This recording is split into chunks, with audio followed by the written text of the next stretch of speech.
Welcome to the Women's Motorsports Network podcast, the show that puts the spotlight on the incredible women who fuel the world of motorsports. From drivers to crew members, engineers to fans, and everyone in between, we're here to celebrate the trailblazers, dreamers, and doers shaping the sport we love.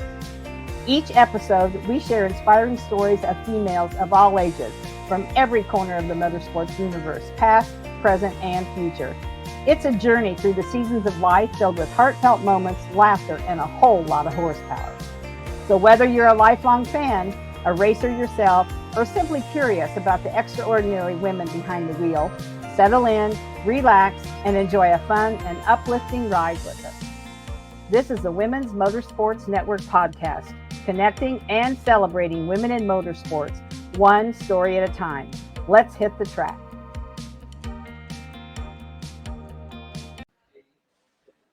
Hello, everyone. This is Melinda Russell with the Women's Motorsports Network podcast. And my guest today is coming to us from across the pond, I guess is what they say. Carol Glenn is with us today. We're going to learn more about Carol and her interest in motorsports. So, Carol, welcome to the show. And I'm going to start by asking you to tell me just a little bit about yourself, your family, pets, that kind of thing. So go ahead, take it away. Oh, good afternoon, good morning, Happy New Year. My name's Carol Glenn. As I said, I live in England. I live in a town, in an area called Buckinghamshire, which is out in the country, and I'm living in a little village. I'm the eldest daughter of four sisters, four girls. My dad was a builder, my mum was a housewife at the time, and I'm very much into motorsport, cars, and everything like that. Awesome. So how did you get interested in motorsports? Tell me your story. So I suppose I was always interested in cars, even as a young age. I remember watching then, back years ago, watching the RAC rally, watching the cars flying through the forests and everything. And I remember saying to myself, oh, when I get older, I want an Audi Quattro. Because at the time, I remember the Audi Quattros and Mitsubishis were the really fast cars in rallying. And I always wanted to have one of those. And then I remember watching early Grand Prix that used to be run in those days from Brands Hatch and listening to the commentary with the Murray Walker and James Hunt, and was very excited by it all, but didn't know how you could get involved in it, but I just knew you could become a racing driver. I then grew up, got married, got divorced, and it was when I got divorced, I was then moved to London, and I was living with somebody else, with somebody else, and he used to disappear on a Saturday. And I said, where are you going? He said, I'm going to Brands Hatch. So the next weekend, I went along with him as a guest, and that's where my love affair grew. I was sitting on the banks of Brands Hatch on Druids Corner, post 5, watching these cars hurling up the track and going round, and it was mesmerising. I loved it, and I then within weeks and months, I got my first set of overalls, and I became a marshal. So I didn't realise then, and I'm going back to I almost give away my age here, but it was like 1988 that I became the first woman of colour to become a marshal in England. Really? Well, yes. Congratulations on that. That's a milestone, isn't it? Yeah, for sure. Didn't realise I was breaking glass ceilings at the time, but now I realise it was actually quite, I just thought it was, not exactly normal, but I just took it that I was something in this world, and I became a course marshal, then I became a flag marshal, then I ended up working in the paddock and assembly for a while, and then I became assistant secretary of meeting in the paddock office, which is where you had to help sign on the drivers and do all of that, and then I became a full-time secretary of meeting, which I did for over 10 years for various clubs in England. So like Historic Motorsports, Historic Sports Car Club, Masters, the BRSCC, and other clubs, and I loved it, absolutely loved it. And then more recently in 2015, I did all the training, and I got my clerk of the course license. So nowadays I'm actually a clerk of the course. Wow. You've done it all, Carol. Yeah. And I've also been a championship coordinator as well. So I've worked in most aspects of club motorsports, actually. So this is all out of my scope of knowledge. So you're going to have to really tell me. So what kind of, is it road course racing, and what kind of cars? Right, so mainly track racing. So anything from single seaters, which are like Formula Fords, etc. Formula Ford, no F4, sorry, up to saloon car racing.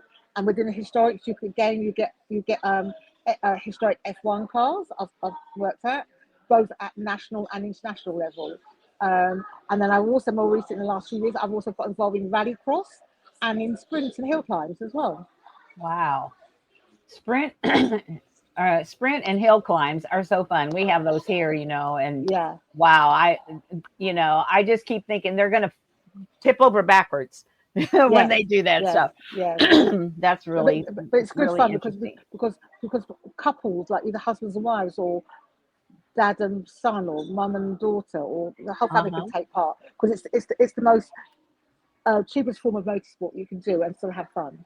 Yeah, that's very, very cool. So, Yeah, what is it about, you went there that first day just to see what the boyfriend was doing on the yeah, weekend, and then you got hooked. What was yes. it about it that kept you going Oh, back all these years? it was just like the fact. I mean, I just love the fact that I've been to be involved or to be part of an organising team that puts on a race meeting.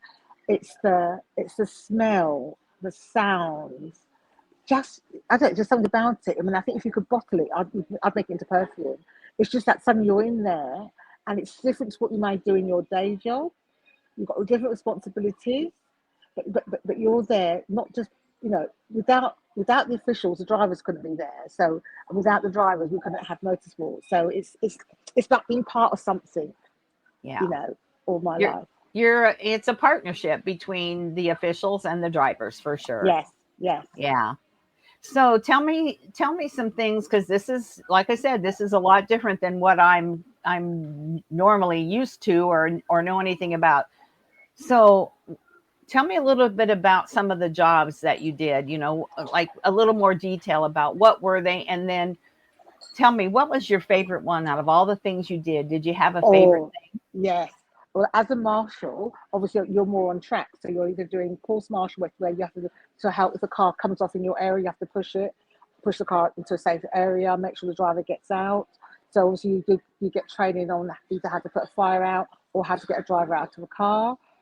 Flags, if you're doing flag training, you're going to learn to do the flags. thing? Hmm. Um, and my favourite by far was while I was actually a marshal was again I used to do Le Mans, and I remember marshalling at Le Mans, and I did that for about 3 or 4 years, and we used to be either on the first chicane of the Mulsanne Straight or the second chicane of the Mulsanne Straight, and I cannot explain to you that meeting. Okay, it's 24 hours. You're on Hmm. duty for 4 hours. You're off duty for 4 hours. But again, just wandering around the track, around the circuit, when it's your off time, just hearing those cars and hearing them go through the night, it just hits you in the chest. Yeah, Hits you in for the chest. sure. There's nothing Yeah. like that. I mean, every kind of racing has its really cool aspects and some not so great. But that 24-hour deal, and when I watch that on TV, they jump out of the car and the next guy Yeah, jumps in and yeah, blah, blah, and jumps in away they exactly. go. That then, Yeah. and it's all about having to keep the car going, and watching, so you listen to the commentary. And it's like, you look what you're following different teams, and then you sort of think, well, they keep the car going, and if the car breaks down, they've got to try and limp home. And again, in those days, the rules were very, very strict. If a driver stopped off at the side, you couldn't get any mechanical help. They could carry little few tools on the car to help fix the car. But obviously, it was always a laugh because you'd see the French teams, the marshals, if they were on they stopped near a French post, the marshals would sometimes kick tools to the drivers. But if it was another country, they would tell on them. It was quite good fun. It was Yeah. lovely. I can see that happening for sure. Yeah, That's yeah, fun. yeah. Yeah. So That's are you good. still involved? And if so, what are you doing now? So as I said, I've now got my clerk of the course license, which is more responsibility. So basically, I'm part of the team that's actually in race control. So and one of my main roles is as an operations clerk. So I'm there early in the morning to make sure I have to do a track inspection, make sure the track is okay. I have to make sure we've got the right amount of marshals on the circuit, the doctors, the recovery, make sure my infrastructure is in place. I have to make sure I liaise with paddock or assembly to make sure we've got the cars in assembly ready for the first sessions, which tend to be qualifying and starting off. I have to make sure we start on time. And if there's an incident or an accident, and I can then call either red flag or safety car, or one of my colleagues who sits will do that. And then I have to then make sure if it's an accident that we get cleared up. You normally have only got about 10-15 minutes to do a clear up so that you can then start back on time, because otherwise if you lose too much time during the day, you have to maybe start cutting races or cut out things altogether. So it's quite very pressurized. You've normally only got one day. You may have 2 days if it's a 2-day race meeting. Then you've also got weather. It could be, especially like March, April when we start, it could be cold, it could be rainy, it could have snow, it could have fog. And then in the summer, it could be too hot. So we've got to make sure that both drivers and marshals have got water and have taken in adequate supplies. There's a whole number of things that can stop a race. I've had not very many, but I had one that was 2 years ago where we did actually have a fatal accident, fatality, and we had to abandon the meeting on the Saturday. And again, it's quite pressurized. But you are well, and I'm sure it's upsetting to everyone, yes, too. And so, that just makes it that much worse to try to carry on. But being a clerk is all about making sure that that the drivers are driving properly on the track. And so obviously if I then become a judicial clerk, then if they get reported for overtaking under a yellow flag or knocking somebody off, then they get called up to see the clerk, and then they have to come and see me. So then I may have to run, and of course most cars have now got in-car camera. You look at the footage, and then you say to them, then you can penalise them either by a verbal warning, a fine, points in their license, all sorts of things. Yeah. Okay. So it's quite a responsibility actually. And correct me if I'm wrong, but there's not as much, I'm a huge NASCAR fan. So there's a lot of bumping and rubbing and pushing in NASCAR, but not so much in Formula, right? No, you still get it. So we always have to tell. So when we do drivers' briefings, we will tell the drivers that they have to respect each other, respect the track.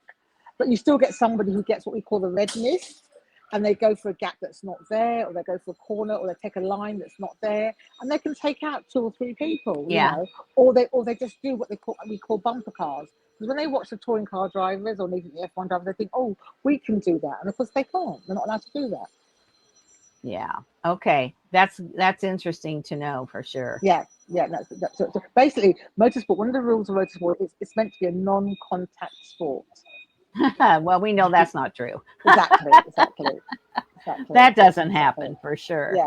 Yeah. So, being involved in motorsports, if you hadn't gotten involved, do you think, obviously your life would have been different, but has being in motorsports helped shape you in any way? Has it taught you something that carried on your life? Yeah. No, because even in my day job, or and day life, I can't think of not having it in my life now because I've been in it so long now. Mm-hmm. But there's lots of transferable skills. I mean, like for example, I spent a lot of my life being either a PA or an office manager, and it's made me a better person now because you've learned to make decisions. If you're in motorsport, you have to make a decision. Yeah. Whether it's a wrong decision or not, you make a decision. You take ownership of tasks. You get on with tasks. You finish things. So with motorsport, let's say you only got one day. So if I've got one of the jobs I used to do as a secretary, you have to sign drivers on, check their licenses. You'd have a whole sheet of paperwork to fill in. So when I go to work, then I go, okay, this is a boring task. Let me get that task out of the way. Don't leave things, and then you can enjoy something else. So I get on with things. And timing, because you have at a real job, you probably have things that have to be done in a certain time, and you're all about the timing. So you're probably very good about that. Yes, absolutely. And I'm thinking ahead. So if the boss asks me for something, I'll think of other things that they may or may not want and include that in the stuff that I'm doing.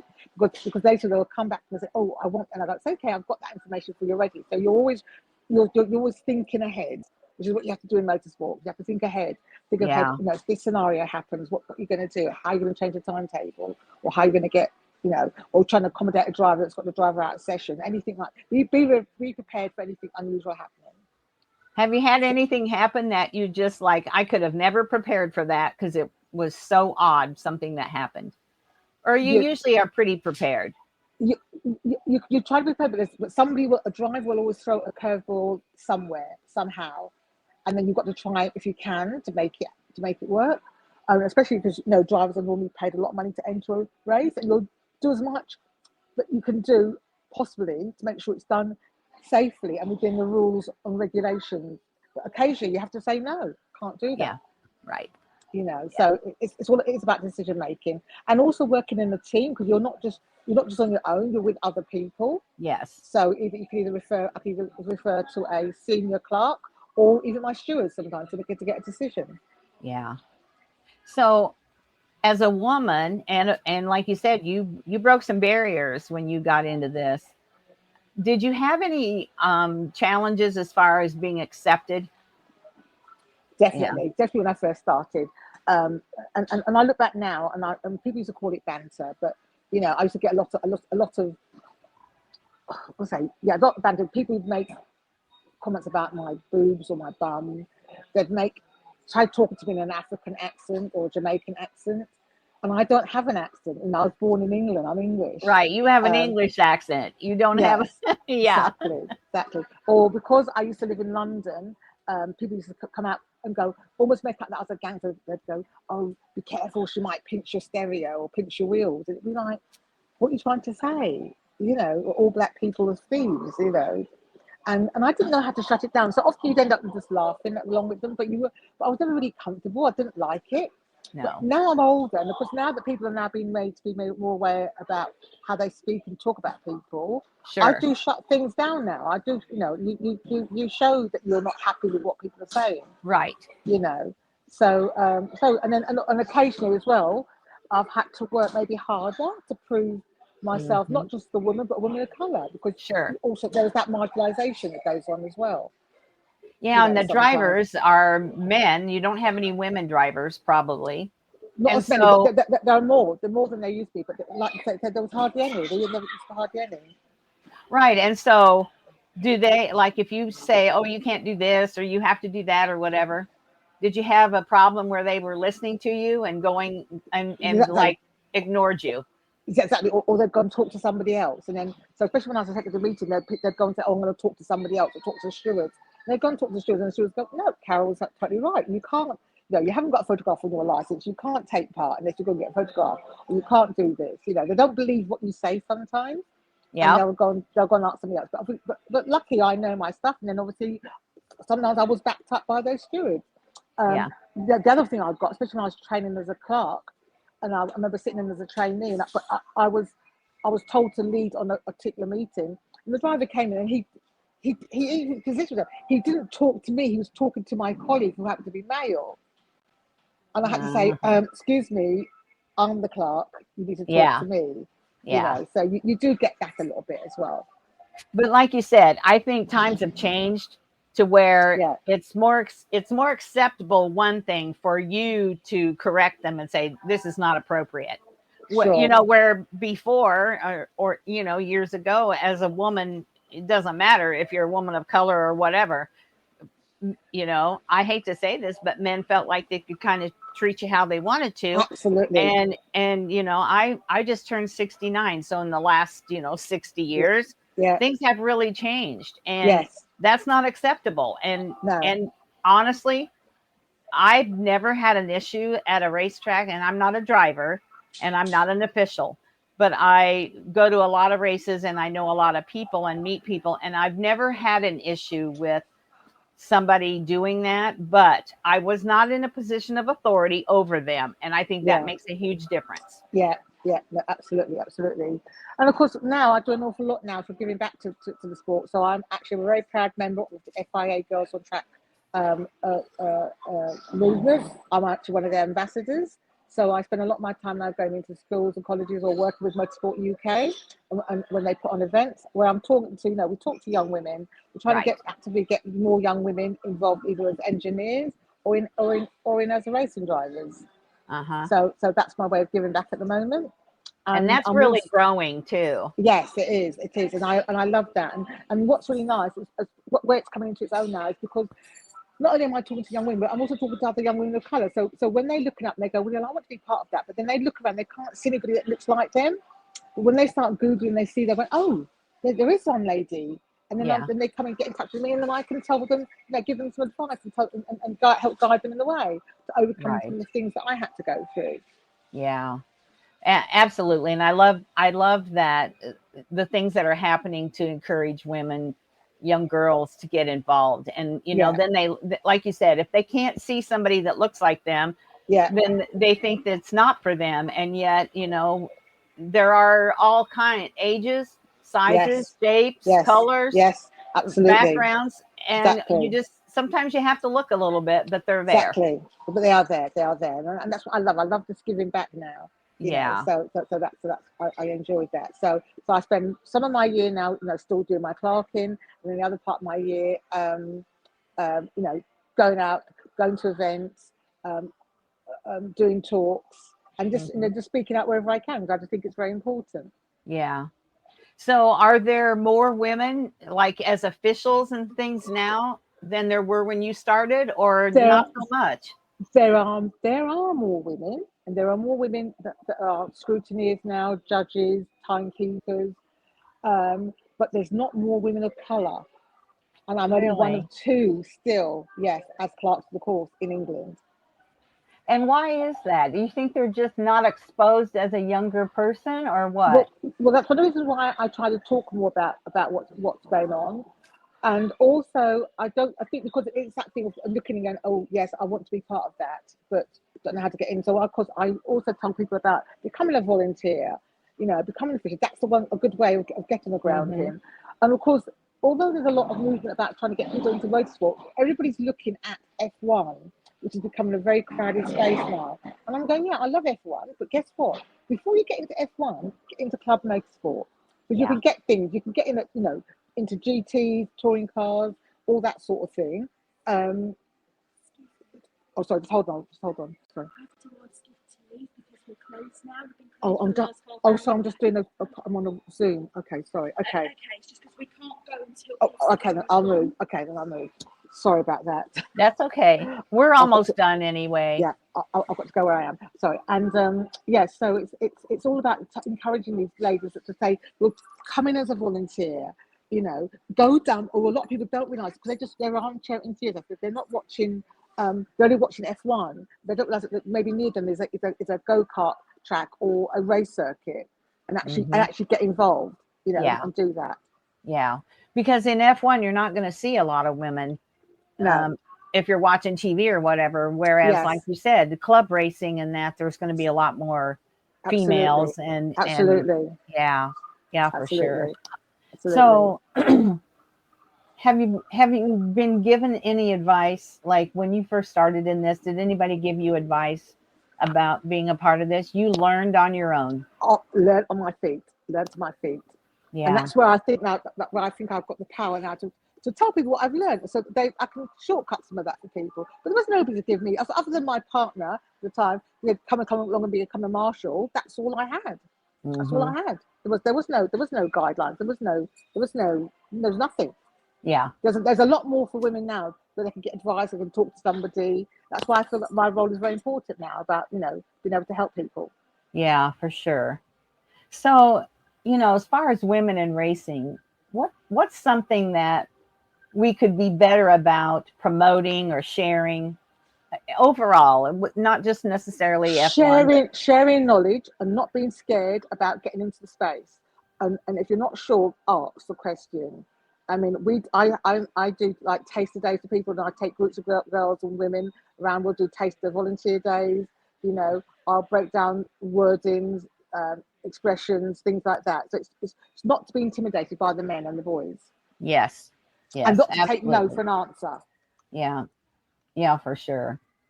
So, do you use social media at all, like in your? Yes, I'm on Instagram, I'm on Facebook, and I'm on LinkedIn. I'm very, very. Okay, and is it just under your name, Carol?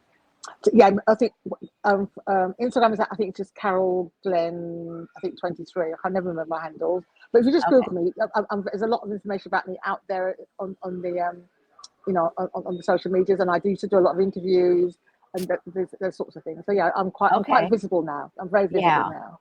That's good. I was going to kind of ask you that because, the more people females start Yes. looking and they see you, and then Yes. they start to Google and oh, Yes. look at all the things she's done. Yes. Yes. And Absolutely. I always tell the younger girls, you don't have to be the driver. Yeah. There's so many ways you could be involved, Yeah. And Yeah. so yeah, that's great. Is there anything that we haven't talked about, Carol, that you'd like to share? Well, no, just to say to everybody that please, please, if you're thinking about it, whether you want to become an engineer, a driver, or any aspect of motorsport, please, there is room for you, and there needs to be more females. There needs to be more people involved. So, don't be put off by it, and you don't necessarily have to go and get a degree or go to college. You can, go and volunteer. Go and ask the team if you can help and hang out. Do your reels on Instagram. And things like that. But just get involved. Right. Just get started. Get a foot in the door, and then you never know. Look at all the things you've done. You never know where you're going to end up. I mean, I've traveled with it. I mean, last year I did a tour of America. I went to COTA and I went to Las Vegas last year, and I just literally spent a whole month in America. It was fantastic. Met so many people. Oh, I'm sure. You just that's don't awesome. Know. Yeah, you just don't know. And in England, I've been to, say, Le Mans. I used to go to Zandvoort, I used to go to Spa. You can travel, and there's lots of good groups now. You've got things like Girls Across the Grid, females, and there's lots of different groups that are international now. So that there's a lot more girls now wanting to, finding people to go to Grand Prix with and things like that. Right. So yeah. So you can go from being an armchair enthusiast to actually being in part of a really fantastic world. Yeah, you're so right. Well, Carol, I know you're having a busy day, and they kicked you out of out of wherever you were because we were being too loud or whatever. No. It was a cafe. They were closing. They were closing. They wanted to go home, and I've got to go and collect my car as well now. So okay. I appreciate that you took the time on a busy day to reach out so we could have this conversation, because this is something that I think a lot of people are going to be interested in hearing, all the things that you've done. So. Oh, thank you. Well, I really enjoyed it, because you'll be my first. I always like to do something first in January, so you'll be my first media broadcast for 2025. So. All right. Well, that's great. I'm glad to know that. So I appreciate the time. And if you'll just hold on as I end the recording, then I'll talk to you when we're done here. Okay. Thank you. That's it for this episode of the Women's Motorsports Network podcast. We hope you've been inspired by the stories I shared today and feel more connected to the amazing community of women in motorsports. Remember, whether you're behind the wheel, in the pits, or cheering from the stands, your story matters.